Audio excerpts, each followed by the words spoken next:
ब्रह्मा जी की आज्ञा से दक्ष द्वारा मैथुनी सृष्टि का आरंभ अपने पुत्र हर्षो और सबलाशवों को निवृत्ति मार्ग में भेजने के कारण दक्ष का नारद को शाप देना। ब्रह्मा जी कहते हैं, नारद प्रजापति दक्ष अपने आश्रम पर जाकर मेरी आज्ञा पा हर्ष भरे मन से नाना प्रकार की मानसिक सृष्टि करने लगे। उस प्रजा सृष्टि को बढ़ती हुई न देख प्रजापति दक्ष ने अपने पिता निज ब्रह्मा से कहा। दक्ष बोले, ब्रह्मन, प्रजा नाथ प्रजा बढ़ नहीं रही है प्रभु। मैंने जितने जीवों की सृष्टि की थी वह सब उतने ही रह गए हैं। प्रजानाथ मैं क्या करूँ? जिस उपाय से ये जीव अपने आप बढ़ने लगे वह मुझे बताइए। तदनुसार मैं प्रजा की सृष्टि करूँगा, इसमें संशय नहीं है। ब्रह्मा जी ने मैंने कहा था, प्रजापति दक्ष मेरी उत्तम बात सुनो और उसके अनुसार कार्य करो। श्रेष्ठ भगवान शिव तुम्हारा कल्याण करेंगे। प्रजापति पंचजन निगम की जो परम सुंदरी पुत्री अस्तित्व है उसे तुम पत्नी रूप से ग्रहण करो। स्त्री के साथ मैथुन धर्म का आश्रय ले तुम पुनः इस प्रजा तत्व को बढ़ाओ। अस्तित्व जैसी कामिनी के गर्भ से तुम बहुत सी संतानें उत्पन्न कर सकोगे। तदनंतर मैथुन धर्म से प्रजा की उत्पत्ति करने के उद्देश्य से प्रजापति दक्ष ने मेरी आज्ञा के अनुसार विहर प्रजापति की पुत्री के साथ विवाह किया। अपनी पत्नी वीडिनी के गर्भ से प्रजापति दक्ष ने 10,000 पुत्र उत्पन्न किए जो हर्यश्व कहलाए। मुने वे सब के सब पुत्र समान धर्म का आचरण करने वाले हुए। पिता की भक्ति में तत्पर रहकर वे सदा वैदिक मार्ग पर ही चलते थे। एक समय पिता ने उन्हें प्रजा की सृष्टि करने का आदेश दिया। तब वह सभी दाक्षायण नामधारी पुत्र सृष्टि के उद्देश्य से तपस्या करने के लिए पश्चिम दिशा की ओर गए। वहाँ नारायण सर नामक परम पावन तीर्थ है, जहाँ दिव्य सिंधु नद और समुद्र का संगम हुआ है। जो उस तीर्थ जल का की निकट से स्पर्श करते उनका अंतकरण शुद्ध एवं ज्ञान से संपन्न हो गया। उनकी आंतरिक मल राशि धुल गई और वे परमहंस धर्म में स्थित हो गए। दक्ष के वे सभी पुत्र पिता के आदेश में बंधे हुए थे, अतः मन को शुद्ध स्थिर करके प्रजा की वृद्धि के लिए वहाँ तप करने लगे। वे सभी सत्पुरुषों में श्रेष्ठ थे। नारद, जब तुम्हें पता लगा कि हर्यश्वगण सृष्टि के लिए तपस्या कर रहे हैं, तब भगवान लक्ष्मीपति के हार्दिक अभिप्राय को जानकर तुम स्वयं उनके पास गए और आदरपूर्वक यूँ बोले, कुछ हर्यश्वगण, तुम लोग पृथ्वी का अंत देखे बिना सृष्टि रचना करने के लिए कैसे उद्धृत हो गए? ब्रह्मा जी कहते हैं, नारद हरेश्वर आलस्य से दूर रहने वाले थे और जन्म काल से ही बड़े बुद्धिमान थे। वह सब के सब तुम्हारा उत्कृष्ट कथन सुनकर स्वयं उस पर विचार करने लगे। उन्होंने ये विचार किया कि जो उत्तम शास्त्र रूपी पिता के निवृत्ति परक आदेश को नहीं समझता, वह केवल रज आदि गुणों पर विश्वास करने वाला पुरुष सृष्टि निर्माण का कार्य कैसे आरंभ कर सकता है। ऐसा निश्चय करके वह उत्तम बुद्धि और एक चित्त वाले दक्ष कुमार नारद को प्रणाम और उनकी परिक्रमा करके ऐसे पथ पर चले गए जहाँ जाकर कोई वापस नहीं लौटता है। नारद, तुम भगवान शंकर के मन को हो और उन्हें तुम समस्त लोगों में अकेले विचरा करते हो। तुम्हारे मन में कोई विकार नहीं है, क्योंकि तुम सदा महेश्वर की मनोवृत्ति के अनुसार ही कार्य करते हो। जब बहुत समय बीत गया, तब मेरे पुत्र प्रजापति दक्ष को यह पता लगा कि मेरे सभी पुत्र नारद से शिक्षा पाकर नष्ट हो गए, मेरे हाथ से निकल गए। इससे उन्हें बड़ा दुख हुआ। वे बार बार कहने लगे, उत्तम संतानों का पिता होना शोक का ही स्थान है, क्योंकि श्रेष्ठ पुत्रों के बिछुड़ जाने से पिता को बड़ा कष्ट होता है। सृष्टि माया से मोहित होने से दक्ष को पुत्र वियोग के कारण बहुत शोक होने लगा। तब मैंने आकर अपने बेटे दक्ष को बड़े प्रेम से समझाया और सांत्वना दी। देव का विधान प्रबल होता है इत्यादि बातें बताकर उनके मन को शांत किया। मेरे सांत्वना देने पर दक्ष पुनः पंचजन कन्या अश्विनी के गर्भ से सबलाश्व नाम के एक सहस्त्र पुत्र उत्पन्न किए। पिता का आदेश पाकर वह पुत्र भी प्रजा सृष्टि के लिए दृढ़तापूर्वक प्रतिज्ञा पालन का नियम ले उसी स्थान पर गए जहाँ उनके सिद्धि को प्राप्त हुए बड़े भाई गए थे। नारायण सरोवर के जल का स्पर्श होने मात्र से उनके सारे पाप नष्ट हो गए। अंतःकरण में शुद्धता आ गई और वे उत्तम व्रत के पालक सब लाश्व ब्रह्म प्रणव का जप करते हुए वहाँ बड़ी भारी तपस्या करने लगे। उन्हें प्रजा सृष्टि के लिए उद्देश्य जान तुम पुनः पहले की ही भांति ईश्वरीय गति का स्मरण करते हुए उनके पास गए और वही बात कहने लगे जो उनके भाइयों से पहले कह चुके थे। मुझे तुम्हारा दर्शन अमोघ है, इसलिए तुमने उनको भी भाइयों का ही मार्ग दिखाया। अतः वे भाइयों के ही पथ पर उद्धर्व गति को प्राप्त हुए। उसी समय प्रजापति दक्ष को बहुत से उत्पात दिखाई दिए। इससे मेरे पुत्र दक्ष को बड़ा विस्मय हुआ और वे मन ही मन दुखी हुए। फिर उन्होंने पूर्ववत तुम्हारी ही करतूत से अपने पुत्रों का नाश हुआ सुना। इससे उन्हें बड़ा आश्चर्य हुआ। वे पुत्र शोक से मूर्छित हो अत्यंत कष्ट का अनुभव करने लगे। फिर दक्ष ने उन पर बड़ा क्रोध किया और कहा, यह नारद बड़ा दुष्ट है। देववश उसी समय तुम दक्ष पर अनुग्रह करने के लिए वहां आ पहुँचे। तुम्हें देखते ही शोकावेश से युक्त हुए दक्ष के ओठ रोष से फड़कने लगे। तुम्हें सामने पाकर वे धिक्कारने और निंदा करने लगे। दक्ष ने कहा, ओ नीच, तुमने यह क्या किया? तुमने झूठ मूठ साधुओं का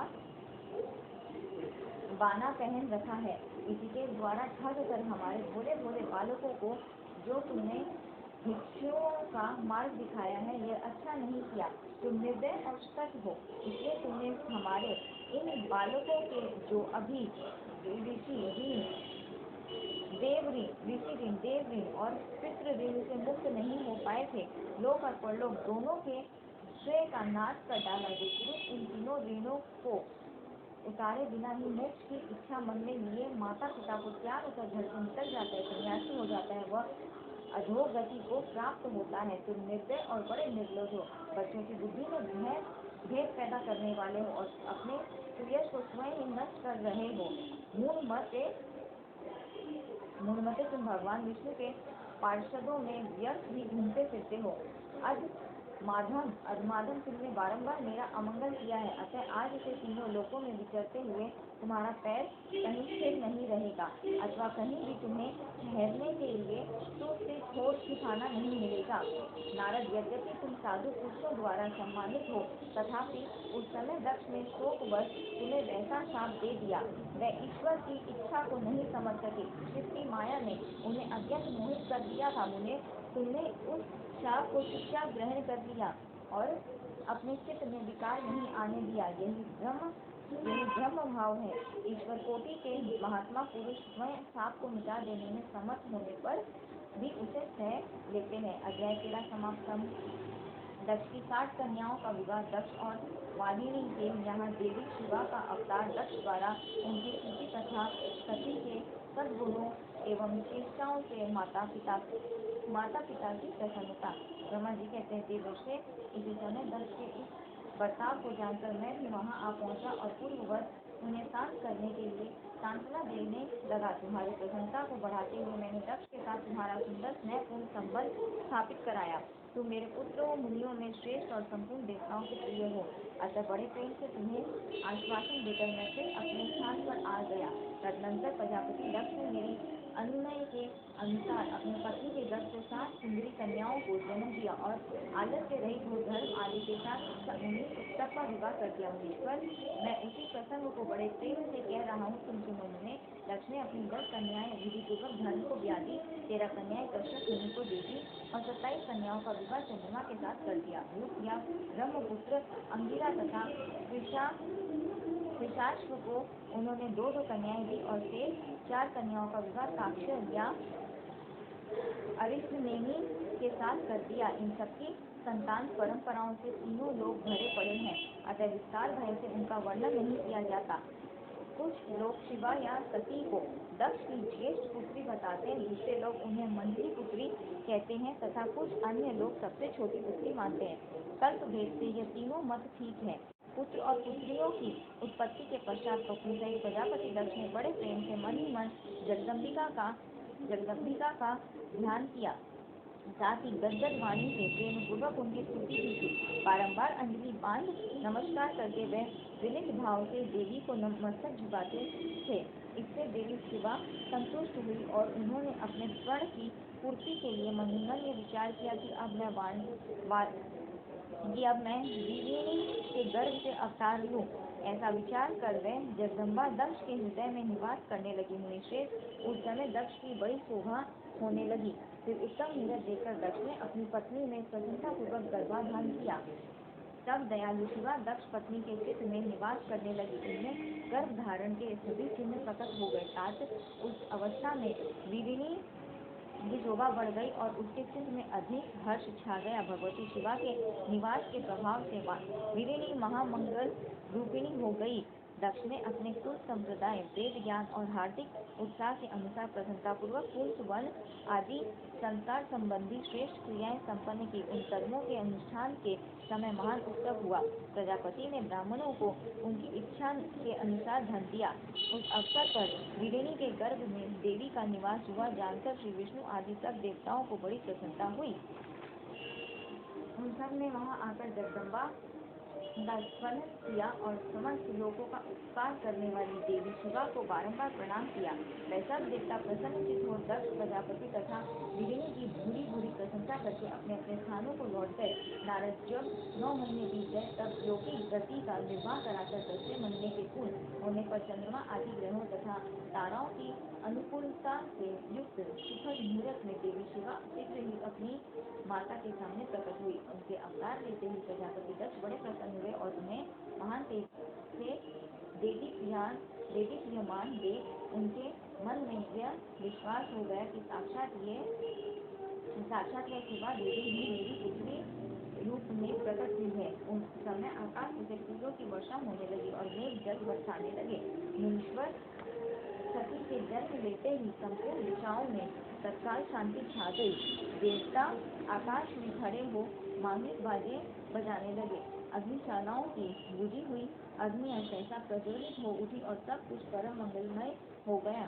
विदिनी के गर्भ से साक्षात जगदम्बा को प्रकट हुई देख दक्ष ने दोनों हाथ जोड़कर नमस्कार किया और बड़े भक्ति भाव से उनकी बड़ी स्तुति की।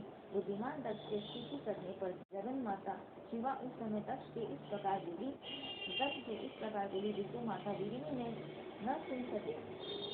देवी बोली, प्रजापति, तुमने पहले पुत्री रूप में मुझे प्राप्त करने के लिए मेरी आराधना की थी। तुम्हारा वह मनोरथ आज सिद्ध हो गया। अब तुम इस तपस्या के फल को ग्रहण करो। उस समय दक्ष से ऐसा कहकर देवी ने अपनी माया से शिशु रूप धारण कर लिया और शैशव भाव प्रकट करते हुए वह वहां रोने लगी। उस बालिका का रोदन सुनकर सभी स्त्रियां और दासियां बड़े वेग से प्रसन्नतापूर्वक वहां आ पहुंची। असिकनी की पुत्री का अलौकिक रूप देखकर उन सभी स्त्रियों को बड़ा हर्ष हुआ। नगर के सब लोग उस समय जय जयकार करने लगे। गीत और वाद्यों के साथ बड़ा भारी उत्सव होने लगा। पुत्री का मनोहर मुख देखकर सबको बड़ी ही प्रसन्नता हुई। दक्ष ने वैदिक और कुलोचित आचार का विधि पूर्वक अनुष्ठान किया। ब्राह्मणों को दान दिया और दूसरों को भी धन बांटा। सब और यथोचित गान और नृत्य होने लगे।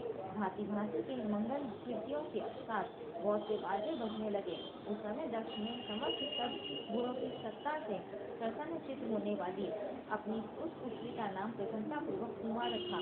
तदनंतर संसार में लोगों की ओर से उसके और भी नाम प्रचलित किए गए, जो सब के सब महान मंगलदायक तथा विशेषण समस्त दुखों का नाश करने वाले हैं। विदिनी और महात्मा दक्ष अपनी पुत्री का पालन करने लगे तथा वह शुक्ल पक्ष की चंद्रकला के समान दिनों दिन बढ़ने लगी।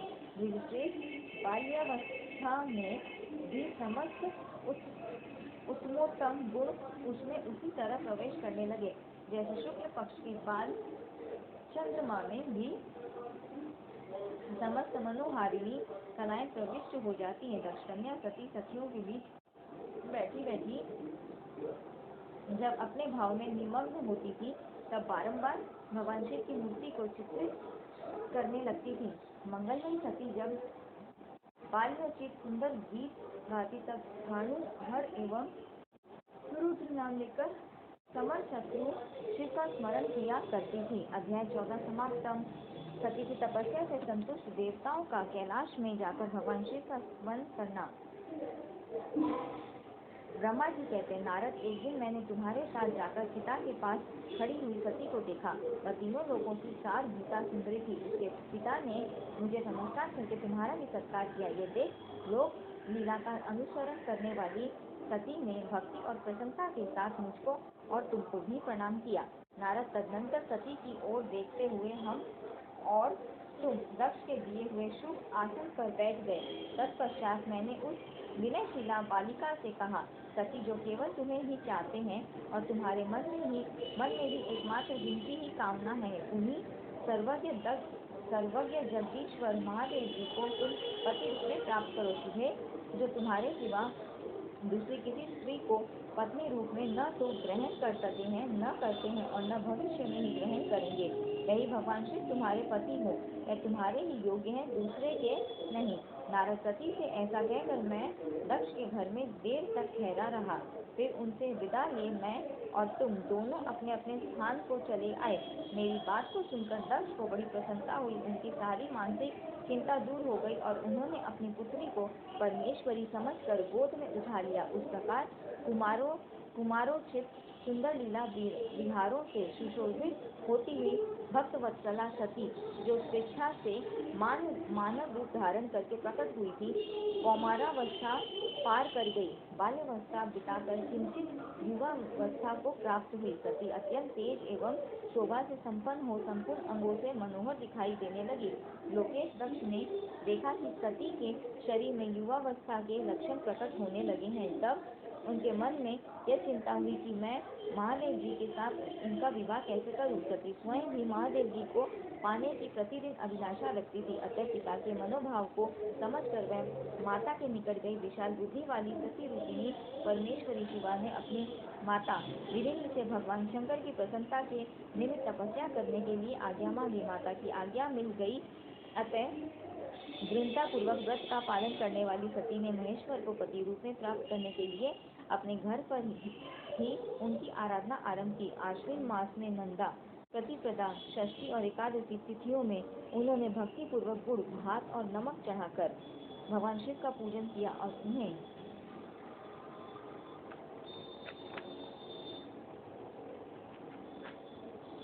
नमस्कार करके उसी नियम के साथ उस मास को व्यतीत किया। कार्तिक मास की चतुर्दशी को सजा कर रखे हुए मालपुओं और खीर से परमेश्वर शिव की आराधना करके वे निरंतर उनका चिंतन करने लगी।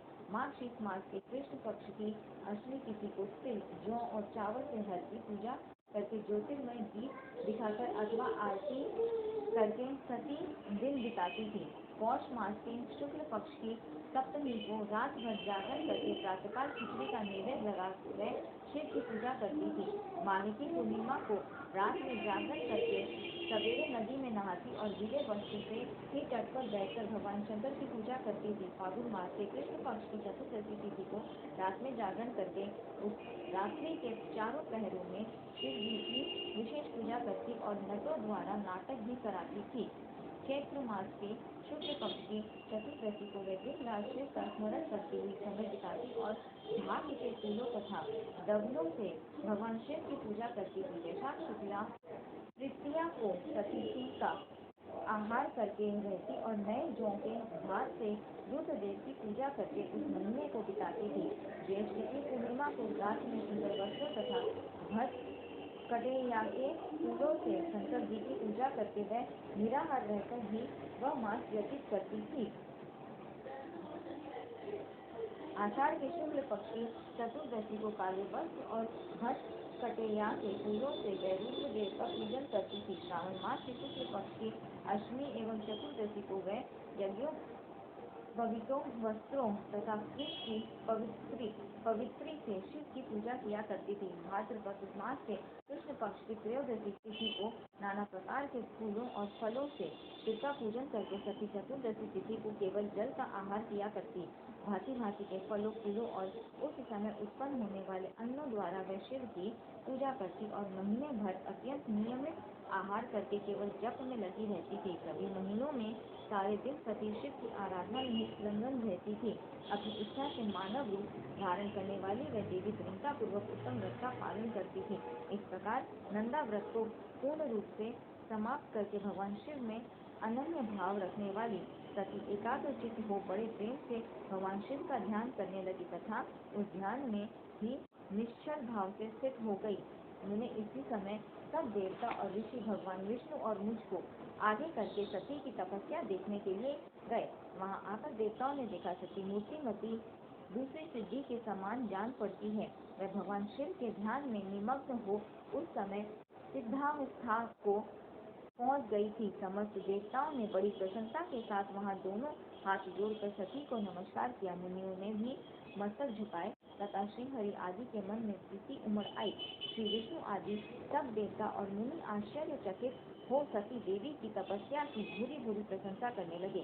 फिर देवी को प्रणाम करके वे देवता और मुनि तुरंत ही गिरिश्रेष्ठ कैलाश को गए, जो भगवान शिव को बहुत ही प्रिय है। सावित्री के साथ मैं और लक्ष्मी के साथ भगवान वासुदेव भी प्रसन्नतापूर्वक महादेव जी के निकट गए। वहां जाकर भगवान शिव को देखते ही बड़े वेग से प्रणाम करके सब देवताओं ने दोनों हाथ जोड़ विनीत भाव से नाना प्रकार के स्तोत्रों द्वारा उनकी स्तुति करके अंत में कहा, प्रभु आपकी सत्व रज और तम नामक जो 3 शक्तियां हैं, उनके राग आदि वेग असह्य हैं। वेदत्रयी अथवा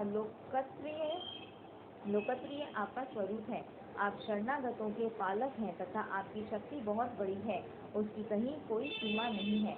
आपको नमस्कार है दुर्गापते, जिनकी इंद्रियां दुष्ट हैं, वश में नहीं हो पाती, उनके लिए आपकी प्राप्ति का कोई मार्ग सुलभ नहीं है।